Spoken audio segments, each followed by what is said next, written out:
164 के बयान अक्सर आपने सुने होंगे कि रेप केस में या पॉक्सो के केस में बोलते हैं कि क्या 164 के बयान हो गए। ये होता है कि पुलिस आपको बुलाती है पुलिस स्टेशन में। अब पुलिस स्टेशन में जिसको बुलाया वो कोई भी हो सकता है, या तो विटनेस हो सकता है, विक्टिम भी हो सकता है और साथ में एक्यूज भी हो सकता है। दोस्तों 164 के बयान क्या होते हैं, या फिर शॉर्ट में आपने सुना होगा कि 64 के बयान हो गए क्या। 64 के बयान कहें, 164 के बयान कहें, वैसे तो CRPC 164 बोलता है जिसमें बयान कराए जाते हैं, तो इसको the code of criminal procedure 1973 के सेक्शन 164 में जो बयान दर्ज किए गए, इसमें कन्फेशन भी आता है वैसे तो, बट बयान दर्ज किए गए उसको ही बोलते हैं 164 का बयान। 164 के बयान की अगर हम बात करें तो ये एविडेंटरी प्रूफ होता है कि ये, और जब किसी की भी स्टेटमेंट कराई जाती है मजिस्ट्रेट साहब के सामने, क्योंकि 164 का जो बयान होता है वो मजिस्ट्रेट साहब के सामने ही होता है और इसकी जो वैल्यू है वो इंपॉर्टेंट पीस ऑफ एविडेंस की तरह ये काम करता है, जिसको कोर्ट में भी इसको काफी महत्वपूर्ण एक बयान माना जाता है। 164 के बयान कब होते हैं, कौन देता है 164 के बयान, क्या कन्फेशन भी इसी में आता है, जज साहब जो होते हैं, जो मजिस्ट्रेट साहब होते हैं, वो किस तरह से 164 के बयान लेते हैं और ज्यादातर किन केसेस में आपको देखने को मिलते हैं 164 के बयान, इन सब बातों पर आज डिस्कस करेंगे अपने इस वीडियो में। ज्यादा कुछ जानने के लिए 164 के बयान के बारे में दोस्तों बने रहिए हमारे इस वीडियो के साथ। दोस्तों 164 के जो बयान होते हैं वो मजिस्ट्रेट साहब के सामने करवाए जाते हैं। अब बात यहाँ पर आती है कि कौन रिकॉर्ड करता है इन बयानों को, या तो मेट्रोपॉलिटन मजिस्ट्रेट साहब होंगे या फिर जुडिशियल मजिस्ट्रेट साहब होंगे। अब ये जरूरी नहीं कि चाहे तो जुरिस्डिक्शन उनका बने या ना बने, बट वो इस बयान को रिकॉर्ड कर जरूर सकते हैं। 164 के बयान अक्सर आपने सुने होंगे कि रेप केस में या पॉक्सो के केस में बोलते हैं कि क्या 164 के बयान हो गए।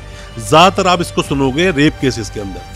164 के बयान जो होते हैं, जैसे ही कोई भी FIR दर्ज होती है, FIR दर्ज होने के बाद में पुलिस अपनी इन्वेस्टिगेशन शुरू करती है और उस विक्टिम को लेकर जाती है मजिस्ट्रेट साहब के सामने, जहां पर उसके जो बयान है वो रिकॉर्ड कराए जाते हैं, जो कि चार्जशीट जब लग जाती है तो चार्जशीट में भी आपको वो 164 के बयान देखने को मिल जाते हैं। साथ में दोस्तों जब आप 161 के बयान देखते हो, 161 में जो एग्जामिनेशन की बात करता है, एग्जामिनेशन का मतलब यह होता है कि पुलिस आपको बुलाती है पुलिस स्टेशन में।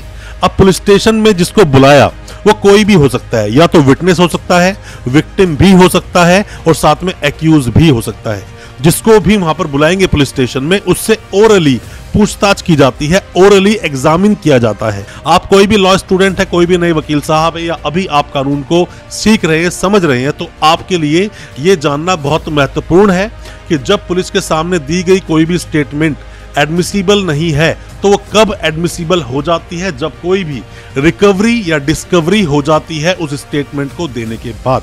मतलब पुलिस ने कुछ रिकवर कर लिया तो वो एडमिसिबल हो जाता है, और 164 के बयान तो होते ही महत्वपूर्ण है।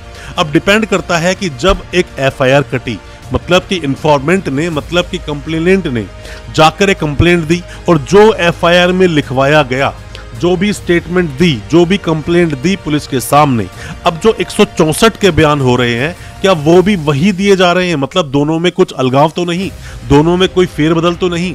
अक्सर दोस्तों ऐसा होता है कि झूठे केस जो लोग करते हैं वो केस को और सीरियस बनाने के लिए बार बार अपनी स्टेटमेंट में बदलाव करते रहते हैं, जिसका बहुत ज्यादा खामियाजा उन्हें भुगतना पड़ता है और बेनिफिट मिलता है एक्यूज को। एक्यूज चाहे जेल में हो या बाहर हो, 164 के बयान बहुत महत्वपूर्ण होते हैं, उन्हें अच्छे से FIR के साथ मिलाकर पढ़ना जरूर चाहिए। तो दोस्तों 164 के बयान को कुछ आप यूं समझ सकते हैं कि मजिस्ट्रेट साहब के सामने जो बयान आपका कराया गया, जो आपने वहां खड़े होकर स्टेटमेंट दी, वो एक इंपॉर्टेंट पीस ऑफ डॉक्यूमेंट है, पीस ऑफ एविडेंस है, उसे कोर्ट में इस्तेमाल किया जाता है और उसको FIR के साथ में जब मिलाकर पढ़ते हैं तो देखा जाता है कि जो FIR में लिखा गया वही 164 में भी बोला गया कि नहीं। तो इसका बहुत आप ध्यान रखें, 164 को बहुत ध्यान से आप पढ़ें। कोई भी किसी भी तरह के सवाल अगर आपके दिल में है 164 को लेकर, 161 को लेकर, आप सवाल पूछें, हम आपको उसका रिप्लाई जरूर करेंगे। और कुछ भी अपने केस के बारे में आप जानना चाहते हैं तो आप हमें व्हाट्सएप करें, हम आपको रिप्लाई करेंगे। हो सकता है उससे आपकी कोई हेल्प हो सके। अच्छा लगा आज का वीडियो, हमारे वीडियो को ज्यादा से ज्यादा अपने दोस्तों, परिजन, परिवार में शेयर करें और साथ ही चैनल को सब्सक्राइब करना बिल्कुल ना भूलें। साथ में लगा बेल आइकन जरूर दबा दें ताकि इसी तरह की लीगल अवेयरनेस की वीडियोस दोस्तों आप तक पहुंच सके सबसे पहले। बहुत बहुत शुक्रिया दोस्तों, धन्यवाद हमारे इस वीडियो के साथ बने रहने के लिए।